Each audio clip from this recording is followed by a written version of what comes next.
Dossier spécial sur Fréquence Évasion. À chaque instant, des sujets brûlants d'actualité, des faits de société. C'est tout de suite sur Fréquence Évasion. Dans quelques instants, un dossier spécial, nous allons parler des problèmes qu'engendre la téléphonie mobile et nous serons en compagnie de Marc Filterman. À tout de suite. Loisirs, culture, environnement, économie. Sur Fréquence Évasion, l'info dans le Sud est sans limite. Fréquence Évasion, la culture du Grand Sud. Fréquence Évasion vous informe sur votre région. Que se passe-t-il près de chez vous? Pour le savoir, cliquez sur Région et Office de tourisme. Bon séjour dans le Sud. Venez visiter le site Fréquence Évasion, www.fréquenceévasion.com. Enfin, il existe une radio dynamique et proche de ses auditeurs. C'est Fréquence Évasion, la radio du Grand Sud sur le web. Écoutez la différence. Marc Filterman, bonjour et merci d'être avec nous pour cette deuxième émission. Oui, bonjour. Alors la dernière fois, nous avions évoqué les écoutes téléphoniques. Aujourd'hui, nous allons parler de la téléphonie mobile et des effets nocifs, indésirables qu'engendre cette téléphonie mobile. Pour commencer, j'ai envie de vous demander comment se fait-il qu'on a lancé sur le marché des systèmes de téléphonie mobile sans avoir fait des études sur la nocivité au préalable? Eh bien, c'est tout simplement des raisons économiques. D'ailleurs, il y a une question qui vient d'être posée il n'y a pas longtemps sur certains produits qui étaient autorisés sans qu'on ait fait d'études préalables. C'est tout simplement parce que l'industrie verrouille tout et a un pouvoir de communication assez extrême et assez persuasif, y compris envers nos députés et envers nos ministres. On reviendra d'ailleurs sur quelques citations qui donnent un petit peu l'idée de l'ambiance qui règne en France avec les lobbies industriels. Mais bon, il faut savoir quand même que affirmer que les champs électromagnétiques n'ont aucun effet sur la santé, ça relève carrément du charlatanisme médical, puisque les effets ont été mis en évidence depuis plus d'un siècle déjà. Je peux même vous donner les dates et vous dire par qui, par le docteur Darsonval. Et les premières études qu'il a faites, qui sont référencées d'ailleurs par l'US Navy, donc pas uniquement sur la téléphonie mobile, il avait mis en 1893 déjà les effets de l'électricité ou des ondes radio sur le biologique. Et les premières études qui sont référencées dans un manuel de recherche du centre de la Navy, ils ont 3200 études qu'ils ont référencées donc des années 1893 à 1972. Le manuel compte 3200 études, 3200, 3300, je ne me rappelle plus exactement. Donc ça dit bien le nombre de recherches qui ont été effectuées. Donc avoir des académiciens, des experts officiels qui ignorent tout de M. Darsonval, ça fait un petit peu rire, quoi. Alors, avant la téléphonie mobile, il y avait donc les émetteurs radio, télévision. Voilà, il y avait des émetteurs radio, il y avait des radars. Enfin bon, on s'est aperçu dès 1940 qu'il y avait également des problèmes. Alors les problèmes ont déjà été étouffés à l'époque pour des raisons militaires. C'est à cette époque-là qu'on a découvert aussi la biotechnologie qu'on appelle maintenant biotechnologie de Vincent, mais les recherches sur le pH et le RH2. Alors le pH, c'est-à-dire c'est la propriété magnétique, le RH2 c'est la propriété électrique et ρ c'était la propriété diélectrique. Donc parce que les médicaments agissent par le biais de ces trois propriétés sur la santé humaine. Mais c'est marrant parce que j'ai eu encore des témoignages avec des personnes qui ont consulté des médecins parce qu'ils voulaient faire des analyses de sang ou des analyses de salive ou d'urine. Eh bien, on a des médecins qui ne savent pas ce que c'est que le pH. Ah bon? Alors que si vous prenez votre bouteille d'eau, eh ben, vous avez en tout petit écrit le pH, donc la propriété magnétique de l'eau. Et puis, même pour les centrales pour nettoyer l'eau, pour filtrer l'eau, c'est pareil, l'indicateur pH et RH2 est régulièrement utilisé. Donc ça, c'est ce qu'on appelle l'électronique biologique. Donc vous avez eu des recherches là-dessus depuis 1925 avec Charles Laville, et c'est Jean-Louis Vincent qui, dans les années 40, a fait vraiment connaître ça. Mais à l'époque, vous avez eu des interruptions sur un certain nombre de recherches scientifiques où des gens ont déménagé parce que la France était occupée, parce que vous aviez à l'époque 292 parlementaires de gauche qui avaient voté pour soutenir le maréchal Pétain. Donc vous avez de nombreuses recherches qui ont été à l'époque stoppées et déménagées. Donc les recherches dans un certain nombre de domaines ont repris après les années 50 également. Donc ce qui est connu et reconnu, c'est la technologie de Jean-Louis Vincent qui a même été utilisée dans le domaine du spatial et qui est régulièrement utilisée pour les centrales, pour tout ce qui est la décontamination de l'eau, le filtrage de l'eau, c'est régulièrement utilisé. Mais on a des médecins qui ne le savent pas. De même qu'on a des médecins qui ne savent pas qu'on a des dispositifs. Alors vous avez des pansements également qui utilisent l'énergie électrique pour faire cicatriser plus vite. Vous avez des dispositifs qui ont été faits dès les années 70 qui ont été faits pour la réduction de fractures en utilisant un champ électromagnétique. Ouais. Donc moi j'avais posé une question justement sur la réduction de fractures. C'était au Sénat, je ne sais plus si c'était en 2002 ou 2003. J'avais dit, mais attendez, on nous explique que les champs électromagnétiques ou les micro-ondes n'ont aucun effet sur la santé. Mais alors comment ça se fait qu'on utilise des appareils pour la réduction de fractures dans les hôpitaux? Donc ça veut dire que c'est une escroquerie légale remboursée par la sécurité sociale, quoi. Ouais. Donc d'un côté on vous dit ça n'a pas d'effet, puis de l'autre on reconnaît les effets. Donc c'est très contradictoire en France. Tout ce qui se passe est très contradictoire. Dans les années 40, vous aviez également des recherches sur les radars, donc qui ont été faites, et également sur les micro-ondes. En Angleterre, le gouvernement s'est inquiété de savoir si les micro-ondes pouvaient avoir des effets sur la santé. Ils ont donc interrogé Watson Watt à l'époque, qui avait déposé en plus des brevets d'invention sur les radars, notamment le 2 avril 1935, il avait fait un dépôt de brevet. Donc il n'allait pas dire au gouvernement britannique qu'il pouvait y avoir un risque avec les micro-ondes. Ouais. Alors que les Japonais avaient eu des fonds à l'époque pour faire des recherches pour savoir si on pouvait utiliser les micro-ondes comme arme.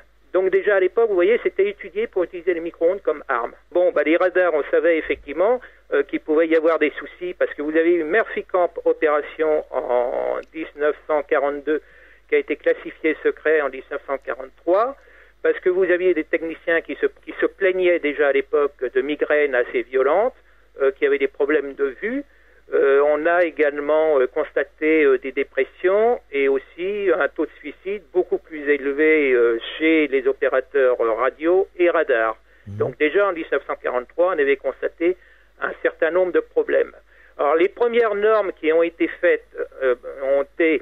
Bon, je fais un petit point historique. Oui, les premières normes qui ont été faites, en réalité, remontent aux années 52-53. Alors, ce qu'il est intéressant de savoir, c'est qu'en réalité, ça a été fait par le professeur Hermann Schwann, qui avait été rapatrié dans les bagages des Américains aux États-Unis, dans le cadre du programme Paperclip. Vous savez que les Américains ont récupéré un certain nombre de scientifiques à la fin de la guerre, et notamment comme Van der Born pour les fusées, mais également dans d'autres secteurs, il y a eu des scientifiques qui ont été récupérés. Et donc en 1953, vous avez la première norme qui est apparue avec un niveau de 10 milliwatts de centimètre carré, ce qui correspond en vérité à 193 volts par mètre, et c'est cette norme-là qui a été appliquée dans les différentes armées, alors qu'on sait qu'à 10 milliwatts par centimètre carré, à 193 volts par mètre, quand vous êtes exposé pendant une période non négligeable, mais bon, qui se limite en minutes. On sait que ça provoque des brûlures quand même. Oui, quand même, à ce moment-là. Donc voilà, et cette norme-là est toujours en vigueur aux États-Unis, il ne faut pas se leurrer, sauf qu'attention, les normes qui ont été établies, ça n'a jamais été fait pour des durées d'exposition permanentes. Donc le docteur Orengo, il nous dit que le 0,6 volts par mètre, c'est pas applicable. Bon, il nous trace l'historique de la raison du 0,6 volts par mètre, mais je ne crois pas que quelqu'un ait révélé l'origine du 10 milliwatts par centimètre carré, c'est-à-dire le 193 volts par mètre. Ça n'a jamais été révélé à l'Assemblée nationale ni au Sénat. Alors, pour M. Schwann, bon, les documents, effectivement, ont été déclassifiés il y a 2-3 ans de ça, donc c'est comme ça que je sais qu'il a fait partie du programme Paperclip. Donc ensuite, on a eu des études qui ont été faites à la clinique de Maillot, et j'en avais parlé lors d'un débat avec Monsieur Bernard Verret d'ailleurs, en 2000 déjà. J'avais souligné que justement les normes avaient été faites à l'époque aux États-Unis. Il s'était rendu compte que ça provoquait des brûlures sur les chiens qui servaient de cobayes. Donc déjà, on était au courant de la nocivité des micro-ondes depuis les années 50, 52, du fait des vétérinaires et puis des personnes qui avaient déjà travaillé à la Navy. Donc voilà un petit peu le démarrage de ce que l'on savait depuis déjà plus d'un siècle en ce qui concerne les champs électromagnétiques. Il faut savoir que la téléphonie mobile est arrivée en 93-94, c'est ça, oui. À peu près. Donc là, on n'a pas eu, d'informations puisqu'il n'y a eu aucune étude qui a été faite. Par contre, en 98, j'avais adressé un courrier aux 577 députés de l'Assemblée nationale parce que on venait également de définir le protocole Wi-Fi qui devait émettre sur la fréquence de 2450 MHz, c'est-à-dire la même fréquence que les fours à micro-ondes. Donc là, j'étais un petit peu surpris de voir que cette fréquence allait être autorisée pour les communications, et j'avais adressé un courrier à l'Assemblée nationale en posant justement des questions concernant les champs électromagnétiques des téléphones portables et puis les champs électromagnétiques du Wi-Fi. Parce que figurez-vous, les gens ne le savent pas, même le GSM, la fréquence de 900 mégas est utilisée pour des fours micro-ondes industriels. Ah bon? On a des fours micro-ondes industriels qui fonctionnent en 900 mégas. Et ça, combien le savent? Il n'y en a pas beaucoup qui le savent. Alors, à l'époque, vous allez rire, il n'y a qu'un seul député qui m'a répondu. J'allais vous poser la question. C'est un député communiste qui m'a répondu. En effet. Ce qui prouvait que vraiment la santé intéressait beaucoup de monde à l'Assemblée nationale. Alors, sur votre site internet, vous évoquez les interférences aviation et voiture. Est-ce que vous pourriez nous donner des explications? Oui, alors ça, c'est un autre problème qui mériterait d'ailleurs... on peut pas tout mettre au niveau biologique, on peut pas tout mettre dans la même émission, mais effectivement, les téléphones portables, les appareils portables apportés par des PAX à bord des avions provoquent des interférences sur les systèmes avioniques.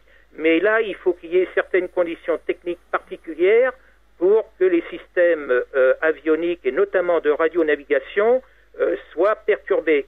Alors, quand on dit qu'il n'y a aucun effet sur les systèmes avioniques, parce qu'on a des gens qui ont fait les grandes écoles, Supélec, par exemple, qui ont fait Polytechnique, mais non, il n'y a aucun problème. Je sais parce que j'ai fait telle école. Le problème, c'est que ces gens-là, ils lisent pas les rapports, déjà. Beaucoup n'ont jamais été dans l'aviation. Alors, quand on a été dans l'aviation, déjà, on sait...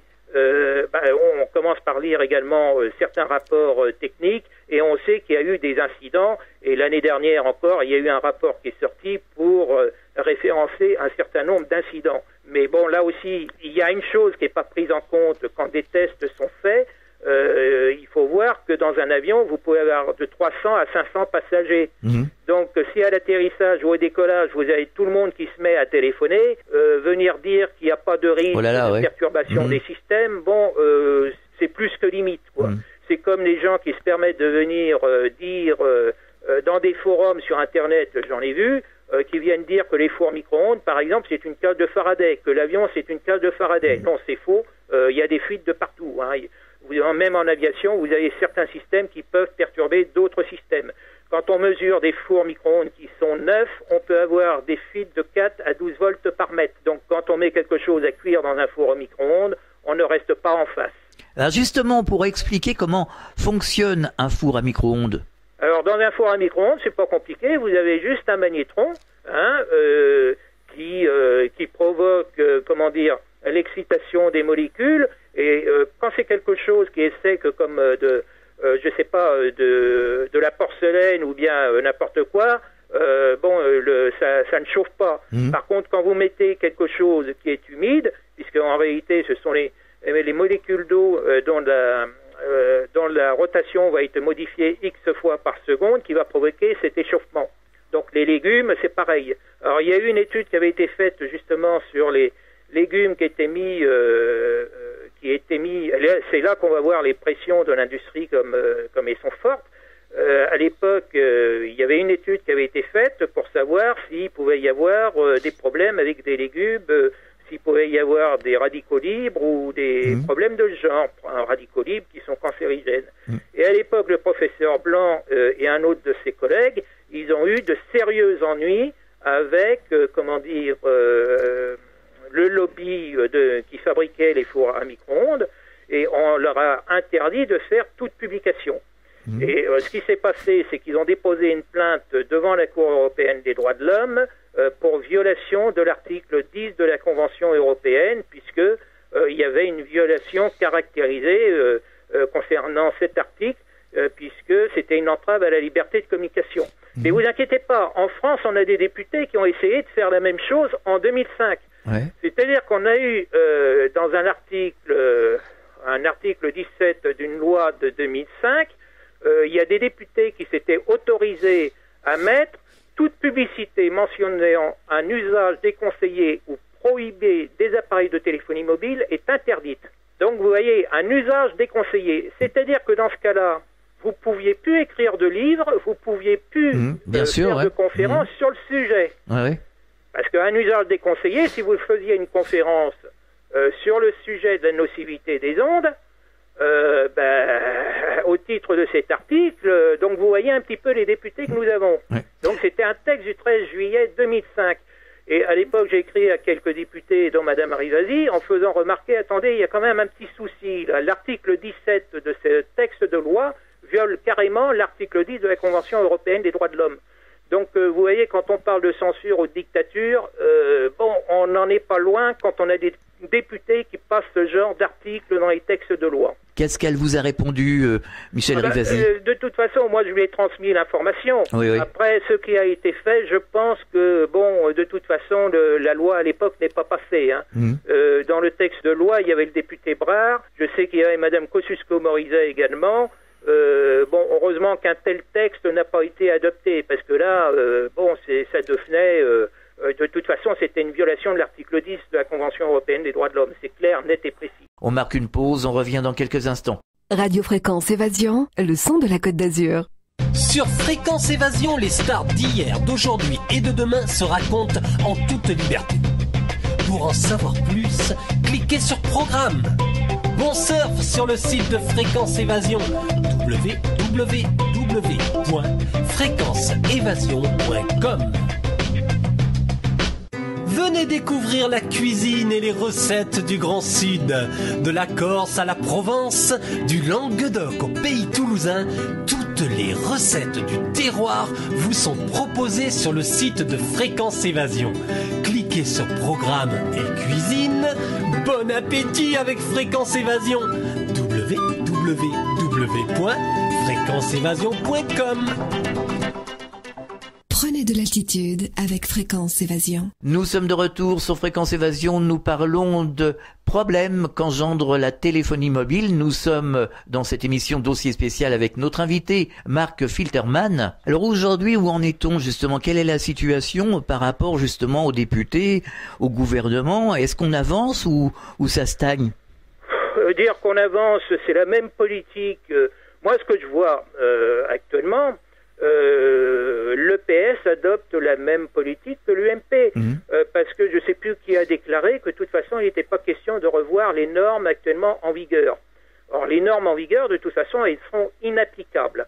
C'est-à-dire que les valeurs qui ont été données de 41 volts par mètre pour le public et 137 volts par mètre pour les professionnels sont carrément inapplicables. Tout simplement parce que il y a une chose qui n'a pas été prise en compte, et ça c'est une faute inexcusable, c'est carrément la durée d'exposition.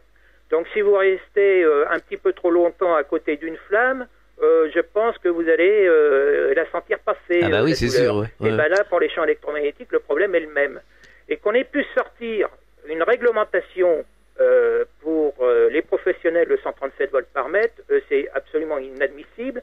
Et d'ailleurs, je peux vous dire, parce que moi j'ai les documents, contrairement à certains, et de toute façon, en 2009, j'avais posé la question justement au ministère de la Santé, puisque tout le monde était présent. Il y avait l'AFSET à l'époque, il y avait nos experts officiels, et j'avais demandé comment on pouvait admettre une telle norme, étant donné qu'en 95-96, des techniciens antennes avaient été exposés à ces niveaux, et je peux vous dire qu'ils travaillent plus, hein, c'est fini. Hein. Donc, ils ont eu des gros problèmes de santé, des troubles neurologiques, et il y a eu 2 accidents comme ça, l'un en 95, l'autre en 96, c'était en Angleterre. Plus récemment, on a eu également un autre accident. Alors, j'avais émis des notes grises que j'avais transmises aux différentes agences. J'ai constaté que visiblement, on n'avait pas jugé utile d'en parler dans le rapport de l'ANSES qui est sorti en octobre dernier, où vous avez l'équipage d'un navire norvégien qui a été fortement irradié par les équipements radars d'un navire d'une frégate américaine. Bon, vous avez eu 50% de l'équipage, ils ont eu très mal à la tête, et il y en a quand même eu 5 et qui ont été à l'hôpital aux urgences. Donc, quand on vient dire que ça n'a pas d'effet, et attention, la durée d'exposition n'était que de 10 minutes. Oui, en effet. Donc, toutes ces informations ont été expédiées aux ministres concernés, aux agences concernées. Je vous dirais honnêtement qu'on répond plus facilement au cabinet de M. Hollande que dans les cabinets de ces divers ministères. Oui.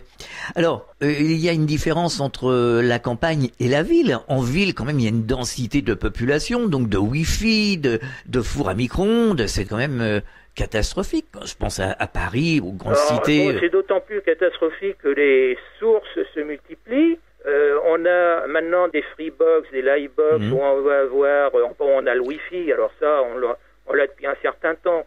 Mais on va avoir également des boîtiers qui vont servir de fantocelles, ou qui servent déjà chez certains de fantocelles. On a des compteurs également qui vont être équipés aussi avec des réémetteurs GSM, GSPR. Ah oui, là c'est grave quand même. Hein. Ça devient... Ah oui, non, parce que, bon, on avait fait une émission avec les Robins des Toits qui nous avait dit faut tout mettre en filaire maintenant, mais là on peut pas avec les compteurs électriques. Déjà, les compteurs équipés des compteurs à gaz avec une source micro-ondes, moi ça me dérange un peu, vous voyez. Oui, oui, tout à fait. Donc, il y a tout un tas d'anomalies, tout un tas de sources. Alors, en plus, dans la loi qui a été présentée par les députés Abeille, il va falloir qu'elle passe devant le Sénat. Mais attention, on n'a pas dit qu'on allait supprimer le Wi-Fi dans les écoles primaires. Il est question que de le supprimer dans les crèches et même pas dans les maternelles, par exemple.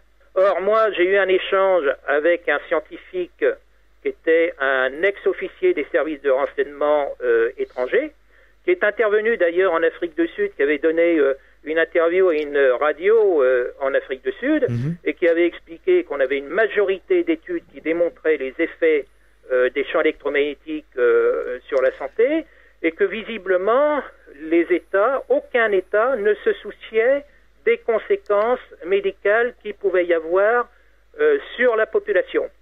Et que ça pourrait coûter très cher par la suite si, effectivement, les cancers et les tumeurs se multiplient, puisque maintenant, les jeunes de moins de 10 ans vont être exposés à toutes ces sources de pollution électromagnétique. D'ailleurs, on voit bien qu'il y a un problème. La première cause de mortalité en France maintenant, c'est le cancer. Donc, vous avez 3 possibilités. Soit on reçoit des nuages radioactifs sur la figure. Soit on bouffe, qu'est-ce qu'on bouffe? On ne sait pas, justement. Qu'est-ce qu'il y a comme additif cancérigène dans la nourriture? On ne le sait pas. Ou alors on est très mal soigné, on a des médicaments qui servent à rien, ou alors il y a des OGM, ou alors il y a des pesticides, enfin bref. Il y a peut-être tout à la fois. Il y a quelque chose qui n'est pas fait par les services de sécurité sanitaire. Il y a quelque chose qui n'est pas traité. C'est peut-être tout à la fois. C'est tout à la fois, oui. Oui. Donc c'est un cumul de nocivité, de problèmes qui engendrent ces maladies. Il y a un cumul automatique, puisque là c'est pareil, on a découvert, moi j'ai découvert ça il y a quelques jours, enfin je savais que les traitements de la thyroïde étaient en augmentation, sauf que quand vous avez un fournisseur dont les médicaments, dont la vente de son médicament, je ne vais pas citer la marque, c'est pas le but, mais ce médicament, il y a une augmentation de 750% de sa consommation. Ça amène à se poser des questions. Donc, soit c'est les nuages de Tchernobyl, ou c'est les nuages de Fukushima, ou c'est encore les micro-ondes. Maintenant, on peut plus savoir, puisque il faut savoir une chose également qu'on ne sait pas, c'est que les médecins ne recherchent pas les causes. Pour vous soigner, alors là, tout le monde est d'accord, que ce soit les médecins et les labos pharmaceutiques. Donc, personne n'a intérêt à chercher les causes. Ça va faire augmenter le chiffre d'affaires de certains. De toute façon, on avait fait plusieurs émissions avec Sylvie Simon qui nous disait que déjà, les médicaments, en règle générale, étaient nocifs pour la santé. Disons que les nouveaux médicaments, il y en a certains, d'ailleurs... le meilleur spécialiste du sujet, c'est M. Philippe Evin avec M. Bernard Debré. Ils n'ont pas été de main morte contre certains laboratoires et certains de leurs collègues. Il faut quand même savoir aussi qu'il y a eu des articles qui ont mis en cause depuis longtemps un certain nombre d'experts ou de médecins. Moi, je me rappelle qu'il y avait eu un article, je crois que c'était dans Le Point, qui s'appelait « La République des copains ». Mais bon, il n'y a rien de changé, je vous rassure tout de suite. C'est les mêmes processus qui sont utilisés. Moi, il y a pour des experts, j'ai pas réussi à obtenir les DPI. Donc là, des informations d'État. Il y a eu un article le 1er mai 2001 il y avait une polémique entre Science et Avenir et l'AFSA à l'époque sur l'indépendance des experts. Je l'ai devant les yeux, donc j'en profite pour vous dire. Ensuite, toujours le même mois, on a l'INRS, l'INERIS, l'AFSAP qui étaient mis en cause, notamment pour les DPI qui n'étaient pas communiqués. Alors les DPI, je vais vous expliquer ce que c'est tout à l'heure. Oui, et c'est en mai 2001 justement qu'il y avait l'article sur la République des copains. La DGS a été mise en cause également avec les experts qui fournissaient des informations évidemment qui étaient en faveur du lobby des télécoms, et pour cause, vous avez un bon paquet ou même de laboratoires. D'ailleurs, c'est toujours les mêmes qui récupèrent les fonds pour faire les études, mais qui ont leurs experts qui sont en réalité membres des comités scientifiques de certains opérateurs. Alors, en 2009, on a eu également une note qui est sortie de l'Académie de médecine avec l'Académie des technologies et des sciences. Donc, j'ai repris tous les noms un par un. C'est marrant parce qu'ils avaient tous des liens avec l'industrie quand même. Oui, quand même. Ah oui, quand même, oui. Alors, ça nous rassure pas tout ça. Comment faire pour se protéger de la nocivité des ondes? Est-ce qu'il y a un moyen, justement, qu'on peut utiliser aujourd'hui pour essayer de... Moi, de toute façon, le moyen le plus simple, déjà, j'ai pas de téléphone portable. Oui, parce déjà. En plus, quand on sait que le téléphone portable, il peut être déclenché à distance pour vous espionner, on s'en passe. Surtout moi, dans mon domaine, parce que comme je fais des recherches dans des domaines assez sensibles, vu les piratages que j'ai eus sur mes ordinateurs, on en a déjà parlé lors de la précédente émission, c'est clair que je fais quand même attention. Et même, de toute façon, on voit parfois les tentatives qui sont faites, puisque sur Internet, on peut avoir un mouchard qui permet de voir toutes les transactions qui sont faites au niveau des protocoles Internet. Donc ça, on peut voir certains détails amusants parfois. Mais de toute façon, se protéger, comment voulez-vous vous protéger, étant donné que maintenant des micro-ondes, vous en avez partout. Bah oui, c'est ça le même problème. des fois, quand vous faites attention, parce que moi, ça m'est arrivé, j'ai un Wi-Fi qui s'est déclenché. Je trouvais à un moment que j'étais vaseux et puis que j'avais un peu le vertige. Et puis je me suis rendu compte que le Wi-Fi qui était en face de moi, j'avais pas tout à fait le boîtier qui était en face, et je me suis rendu compte que le Wi-Fi s'était déclenché. Moi, en ce qui me concerne, j'ai été exposé par le passé au radar, y compris de l'armée, donc effectivement, je suis peut-être un peu plus sensible que les autres. Mais alors, un Wi-Fi, un four à micro-ondes ont une portée de combien je parle au niveau de la nocivité? Alors, il faut savoir que le Wi-Fi, ça fonctionne effectivement sur la même fréquence, où il y a eu des amalgames de faits. C'est que ces messieurs, les experts, nous ont expliqué que le four à micro-ondes fait 1 kW. Oui, d'accord, mais le problème, ce qu'il faut regarder, c'est la fuite. La puissance interne, on s'en moque. Ce qu'on doit regarder, c'est la fuite qu'il y a à travers la porte ou autour de la porte, qui, elle, varie de 6 à 14 volts par mètre, 4 à 14 ou 12 volts par mètre, ça dépend des fours. et le Wi-Fi de votre ordinateur, moi je l'ai mesuré à plusieurs reprises, quand vous êtes au niveau du clavier de l'ordinateur portable, ou d'un boîtier ou d'un routeur. Alors un routeur c'est un peu plus élevé, mais en général les ordinateurs vous êtes à 6 volts par mètre, et pour le routeur que vous avez à côté, ça a aussi, selon les box, de 6 à 10 volts par mètre à peu près. Alors, à la campagne, on est encore protégé, mais quand vous habitez la campagne, justement non, puisque même à la campagne, on vous met des antennes relais parfois à côté des fermes.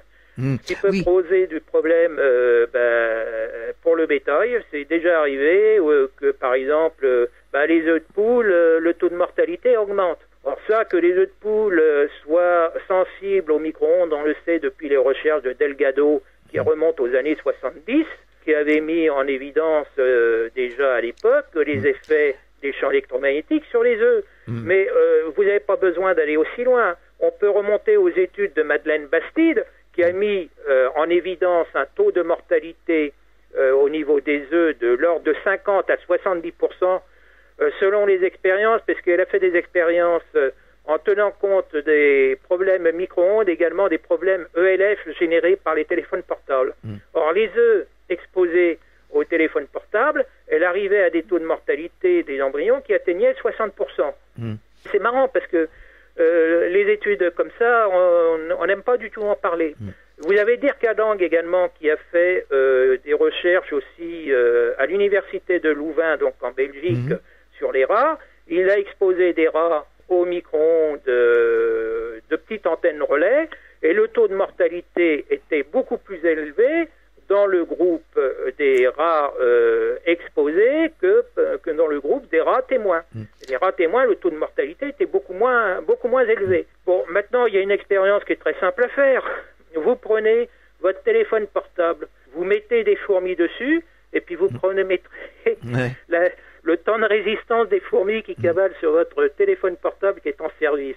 Surtout si vous avez qu'une seule barre qui est affichée. Vous faites ça en voiture, vous allez voir la durée de vie des fourmis. Ça va être très marrant à faire. Remarquez, moi je me sers pas du portable, alors comme ça, je pourrais pas faire le test. Oui, mais ça c'est une expérience simple que les auditeurs peuvent faire. On nous rabâche les oreilles en nous disant que les micro-ondes n'ont aucun effet sur la santé. Moi, quand j'ai voulu proposer aux députés GEST d'exposer nos experts officiels à la norme de 137 volts par mètre, bon, les experts, ils étaient là, mais personne n'a été volontaire. Donc ça en dit long sur l'innocuité de ces fameuses micro-ondes. Alors j'en viens à mon histoire de campagne et de ville. Quand même, au niveau densité, on est quand même plus protégé à la campagne qu'à la ville, parce qu'à la ville, on est cerné de toutes parts. On est moins exposé. Bon, effectivement, il y a moins de sources de pollution à la campagne. Bon, à la condition qu'on n'aille pas vous installer un pylône à côté. Évidemment. Pour la simple et bonne raison que je connais quelques cas des personnes à qui c'est arrivé. Vous avez des personnes qui sont équipées de stimulateurs cardiaques, par exemple. Ils disent, chouette, bon, je suis à la retraite, je vais partir à la campagne. Et puis, ils se retrouvent avec un pylône monté à côté de chez eux. Oui, non, mais je parle à l'exception, évidemment, d'un pylône qui se trouve à côté de chez soi. Il y a quand même une densité, dans un immeuble, il y a une densité d'habitants.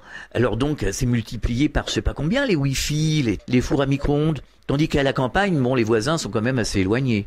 Oui, à la campagne, il y a moins d'exposition, c'est sûr. Voilà. Donc, de toute façon, mais bon, vous n'avez jamais la certitude vous n'avez pas la certitude qu'un jour ou l'autre, un pylône ne va pas il faut être clair. Oui. Non, mais bon, on peut déménager, je veux dire, mais quand on est en ville, pris dans le centre-ville, vous voyez, dans une cité, là, comment faire, quoi? À moins c'est un brouillard électromagnétique, à moins de transformer votre appartement en cage de Faraday. Ouais. Bon, enfin, il faut quand même voir si c'est justifié ou pas.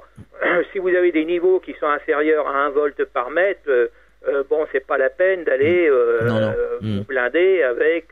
Par contre, si vous dépassez les 4-5 volts par mètre et que vous êtes exposé à des niveaux comme ça en permanence, surtout si vous avez des enfants, il faut peut-être quand même commencer à vous inquiéter. J'ai fait des mesures effectivement en Bretagne une fois, et puis on avait au-dessus du lit 4 volts par mètre en été, fenêtre ouverte. Ah oui. Bon, un exemple. Sauf que l'inconvénient qu'il y avait, c'est que là, c'était pas les opérateurs de téléphonie mobile qui étaient en cause. Alors là aussi, moi j'ai l'honnêteté de le dire, par contre, peut-être d'autres n'ont pas cette honnêteté-là, parce que ce qu'il faut savoir, c'est que sur des châteaux d'eau, vous pouvez avoir aussi des émetteurs FM. Or là, le problème venait d'émetteurs FM de forte puissance, et en plus, il y en avait une batterie, et pas des opérateurs de téléphonie mobile. Ouais. Donc des fois, il faut faire, quand il y a des expertises qui doivent être faites, il faut faire ça avec des analyseurs de spectre, et puis parce que parfois c'est pas les opérateurs, il faut faire attention également à certaines anomalies. Alors certains émetteurs FM peut-être sont un peu trop puissants. Certains émetteurs FM, ils posaient, et surtout que là il y en avait un certain nombre, donc là c'était un autre problème. Donc des fois il faut faire des expertises, les COFRAC, eux autres c'est différent, eux autres ils font des rapports de tests et mesures, ce qui est tout à fait différent. Alors, les opérateurs aussi ils se plaisent à dire que les cabinets agréés COFRAC qui ont le droit de faire des mesures. Le COFRAC, c'est une association qui agrémente, en quelque sorte, les cabinets de contrôle qui vont faire des mesures sur les antennes relais. Notamment, M. Desremaux de Bouygues a fait 2 déclarations à la presse dans ce sens. Or, c'est totalement faux. Par exemple, le CRIREM est tout à fait apte à faire des rapports d'expertise. En plus, c'est pas des rapports de tests et de mesures, c'est des rapports d'expertise également avec analyseur de spectre. Et comme il est reconnu d'intérêt public, et en plus, comme il a un expert européen, eh bien là, il est en droit de faire des mesures. Ce qu'on ne dit pas, par exemple. Parce que le cabinet de contrôle se borne juste à dire la chose suivante, c'est que vous êtes en conformité avec la réglementation actuelle. C'est-à-dire que si vous avez 20-30 volts par mètre, étant donné que le niveau réglementaire est de 41 volts par mètre, vous avez compris, tous les sites, ils respectent en quelque sorte la réglementation en vigueur. Sauf que, comme je vous l'ai dit tout à l'heure, si on ne tient pas compte de la durée d'exposition, il y a un souci. Et ça, c'est un truc qui est dissimulé. Et quand vous montez en fréquence, plus vous montez en fréquence d'ailleurs, plus la durée d'exposition doit descendre. Alors, aux États-Unis, ils ont des manuels, par exemple, qui donnent les distances de sécurité pour tous les équipements qu'ils ont. Et y compris pour des carburants également, pour des produits pétroliers, là aussi il y a des règles de sécurité à respecter. Alors là j'ai vu des choses également sur des forums où on disait que les stations d'essence qui explosaient c'était un hoax. Eh bien non, c'est pas un hoax. D'ailleurs j'ai mis des vidéos sur mon site à une certaine époque pour démontrer qu'on avait bien des explosions qui pouvaient être liées soit à l'utilisation des téléphones portables, soit également aux vêtements des personnes. Parce que quand vous êtes à côté d'une pompe à essence, que vous avez une température élevée, parce qu'il fait 40 degrés en été par exemple, si vous avez un pull et que vous provoquez des étincelles d'électricité statique, eh ben vous avez les vapeurs de la pompe à essence et elles s'échappent du réservoir qui peuvent tout à fait s'enflammer. Donc vous avez les 2 cas qui se sont produits. Vous avez le cas par le téléphone portable, à cause des courants induits dans les parties métalliques, et vous avez le cas également par les vêtements. Et par exemple, au niveau de l'aviation, on interdit l'utilisation de papier style sopalin, parce que, et ça remonte aux années, il y a eu des circulaires concernant d'ailleurs les chiffons, parce que même maintenant les chiffons dans l'armée doivent être réglementaires. C'est-à-dire que ça date d'une circulaire de 1980, où un des mécaniciens s'était aperçu à l'époque que quand il déchirait du papier style sopalin, ça provoquait des étincelles. Vous faites ça dans un réservoir d'essence avec des vapeurs de carburant qui restent. Je comprends que le mécanicien, il était inquiet. C'est clair. On marque une pause, on revient dans quelques instants. Vous écoutez Fréquence Évasion, Midi-Pyrénées, Languedoc-Roussillon, Provence, Côte d'Azur. La météo en France, dans notre grand sud. Quel temps fait-il en Midi-Pyrénées, Languedoc-Roussillon et Provence-Alpes-Côte d'Azur? Pour le savoir, cliquez sur Météo. Chaque jour, Fréquence Évasion vous offre la météo grâce à Météo France. Fréquence Évasion vous donne la possibilité de dialoguer sur l'un des 3 forums. Paranormal, région et musique. Venez dialoguer sur les forums Fréquence Évasion. Cliquez sur Forum. Bon surf sur le site de Fréquence Évasion, www.fréquenceévasion.com. De Menton à Toulouse, Radio Fréquence Évasion, le soleil du Grand Sud. Fréquence Évasion. Fréquence Évasion. Nous sommes de retour sur Fréquence Évasion. Nous parlons de problèmes qu'engendre la téléphonie mobile. Nous sommes dans cette émission dossier spécial avec notre invité Marc Filterman. Mais alors aujourd'hui, est-ce qu'il y a une solution ou c'est insoluble cette histoire de pollution magnétique? La solution, vous avez effectivement... pour les toitures, par exemple, vous avez des laines de verre avec une couche de papier métallisé. Ou vous avez également des rouleaux, c'est pas la peine de se ruiner dans certains trucs ultra compliqués. Vous avez des rouleaux également dans certains magasins de bricolage avec une couche métallisée que vous pouvez coller sur les murs. Oui. Donc vous pouvez coller ce genre de lait de rouleaux métallisés sur les murs, qui va effectivement atténuer le champ électrique. Oui. Par contre, si vous habitez directement dessous une antenne relais ou si vous êtes sous un toit où il y a une dizaine d'antennes relais, je ne garantis pas. Et puis attention, il faut penser également que vous avez les 4 murs, mais vous avez aussi le plafond. Oui, oui. Mais alors, on continue à implanter des antennes relais en ville sur les toits des immeubles? Ah bah partout. Et en plus, avec la 4G, ça va pas s'améliorer, d'autant que la 4G multiplie par 2 le niveau. Donc, à mon avis, je ne sais pas comment ça va se passer au niveau sanitaire, je n'ai aucune idée, mais bon, on sait déjà que le niveau, si vous avez déjà sur un site des antennes relais GSM, UMTS, eh bien, le niveau est multiplié par 2 quand on monte en plus de la 4G. Alors en plus, il y a un autre problème. C'est que, par exemple, à Saint-Étienne, ils ont eu de nombreux problèmes de brouillage avec la télé TNT. Oui. Quand ils ont mis en place la 4G, il n'y a pas eu les problèmes de santé, mais il y a eu les problèmes d'interférence. Bon, aux États-Unis, vous avez un opérateur 4G qui a été obligé de mettre la clé sur la porte parce qu'il perturbait les systèmes de radionavigation civile et militaire, y compris avionique. Donc là, le problème a été vite réglé. Je peux vous dire que la licence a été retirée. Mais ça aussi... à l'époque, quand j'en ai parlé sur mon site internet ou en France, ça a dérangé du monde. Il faudra bien trouver une solution de toute façon. Ce que je ne comprends pas, ce que même certains auditeurs ne comprennent pas, c'est que les députés, les gouvernements qui sont au courant de ces études, eux aussi, ils sont atteints. C'est ça, on n'arrive pas à comprendre. Disons qu'on a certains députés, moi de toute façon, je ne fais plus confiance à aucun parti politique. On voit un petit peu, quand on voit le débat, ça en devient même ridicule.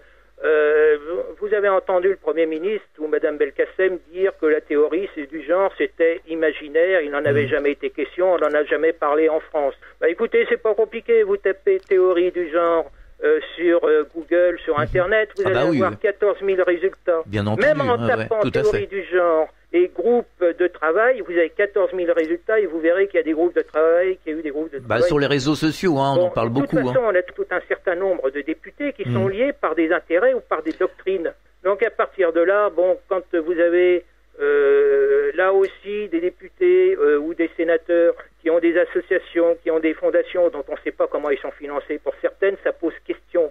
Par contre, je peux vous dire qu'on a... des fondations et des associations, c'est marrant, hein, ils touchent des subventions de l'État, donc du contribuable. Même si vous n'êtes pas d'accord pour payer, vous payez quand même. Ça c'est chouette. Tout le monde paye, hein, même quand on n'est pas d'accord. Et puis, en plus, ils ont des partenariats, pour certains, avec également des groupes industriels. Oui, mais enfin, ces gens-là ont des familles, ont des enfants. Donc ils pensent pas à leur famille ni à leurs enfants. Apparemment ça les dérange pas. Moi j'ai vu comment le député Geste attaquait le professeur Bellepomme lors d'une émission dans C'est dans l'air. Lui il lui disait il lui parlait de conflit d'intérêts et d'éthique. Enfin moi quand je vois des gens de l'Académie de médecine qui ignorent tous les travaux de Darsonval, qui ignorent les travaux du professeur Rossadeh, qui est un ancien scientifique de la NASA, et puis qui a été consultant en plus à la Maison Blanche, qui est un pionnier. D'ailleurs, c'est lui qui est à l'origine du principe ALARA, pour des niveaux aussi faibles que possible. On a des gens qui prétendent également défendre vos intérêts, des fondations qui prétendent défendre les intérêts du citoyen. elles ne reconnaissent pas l'utilité de 1 volt par mètre.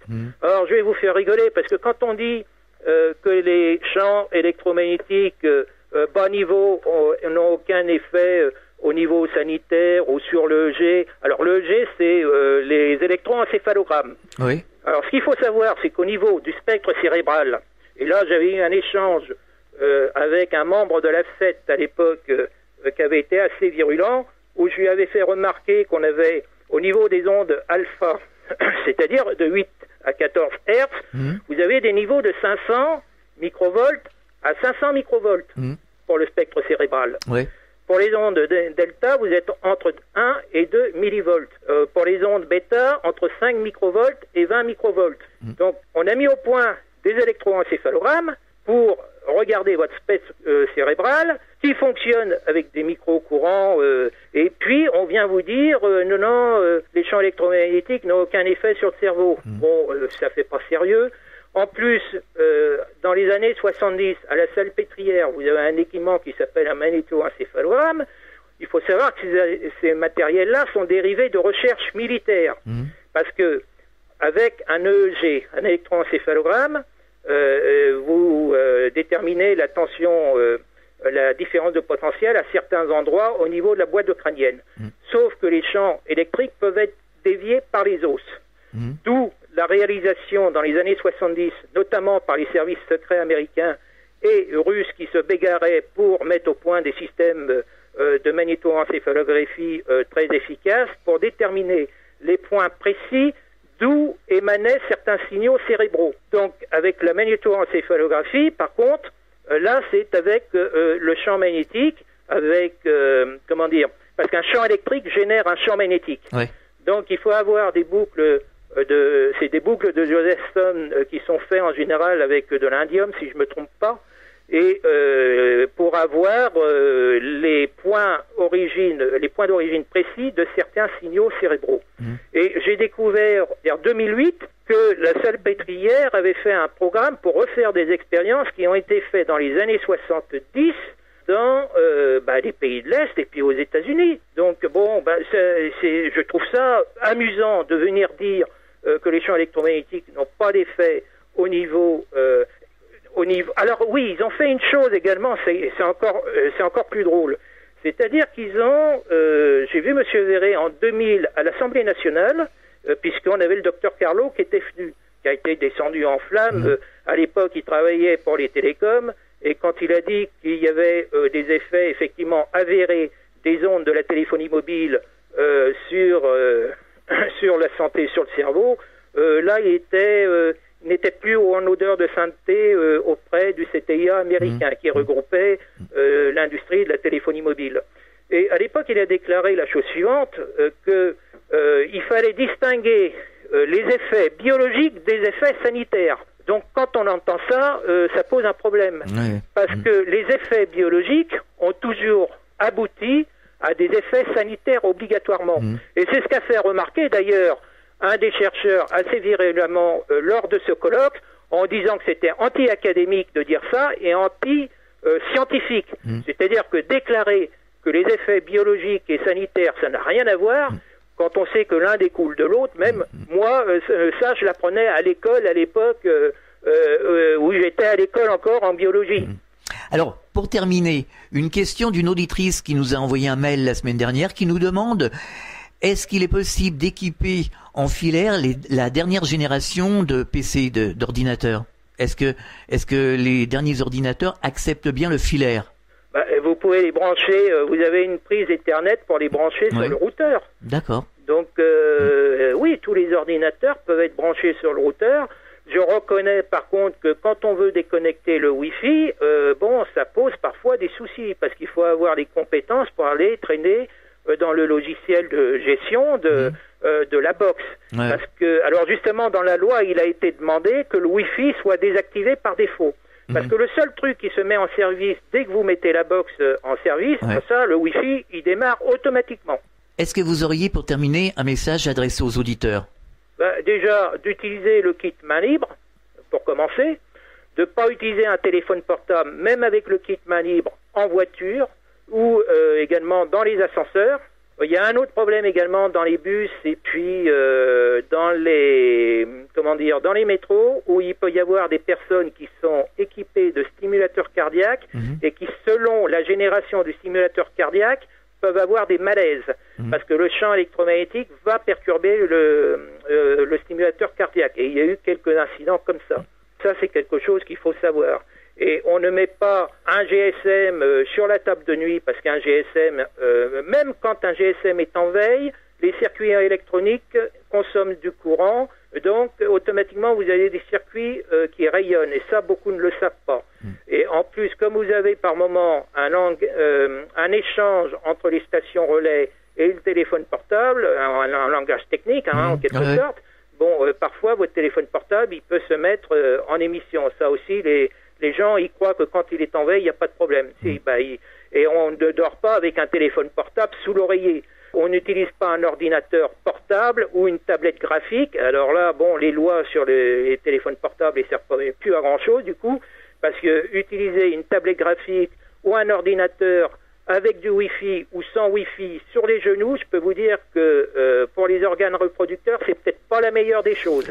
Attendez, alors sur les genoux, mais s'il n'est pas équipé de Wi-Fi? Même si votre ordinateur portable n'est pas branché sur le secteur ou s'il n'est pas en Wi-Fi, il faut jamais le faire parce que les circuits électroniques émettent des rayonnements. Et d'ailleurs, en 2002, c'était la veille où je donnais une conférence, c'était sur France Info à l'époque.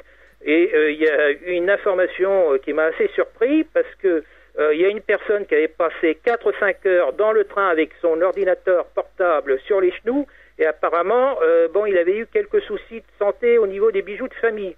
Ah bon? Et je peux vous dire qu'aux États-Unis, vous avez beaucoup de policiers qui ont eu des problèmes au niveau justement des organes reproducteurs parce qu'à l'époque, quand ils étaient en voiture dans les années 70, ils coinçaient le talkie-walkie entre leurs cuisses. Ah oui. Ça aussi, on ne le sait pas beaucoup. Et actuellement, en Angleterre, c'est pareil. Vous avez les forces de police également, où vous avez une association où, effectivement, ils ont été...